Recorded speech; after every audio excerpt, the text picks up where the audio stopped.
जन्मसिद्ध हक्क आहे आणि मी तो मिळवणारच अशी सिंह गर्जना करणारे लोकमान्य टिळक ज्यांची आज पुण्यतिथी आहे। क्रांतीची मशाल पेटली, सिंहाची सिंह गर्जना गरजली। क्रांतीची मशाल पेटली, सिंहाची सिंह गर्जना गरजली। स्वातंत्र्याची नवी प्रेरणा टिळकांनी जनतेला दिली। नमस्कार, मी दीपाली सिद्धार्थ जगताप, इयत्ता 6वी। लोकमान्य टिळक यांचा जन्म 23 जुलै 1856 रोजी रत्नागिरी जिल्ह्यातील चिखली या गावी झाला। त्यांच्या आईचे नाव त्यांचे पूर्ण नाव बाळ गंगाधर असे होते।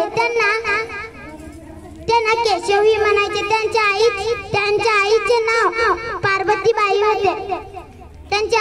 पार्वतीबाई होते। लोकमान्य टिळक लहानपणापासून खूप हुशार होते।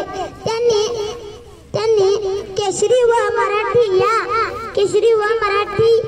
हे वृत्तपत्र सुरू केले। तसेच सार्वजनिक गणेश उत्सव, शिवजयंती उत्सव सुरू केले। तुमच्या नावाशिवाय सारा इतिहास अपूर्ण आहे। लोकमान्य टिळक कार्यच खास आहे। अशा या थोर नेत्याचे दुर्दैवी निमित्त 1 ऑगस्ट 1920 रोजी झाले। एवढे बोलून माझे भाषण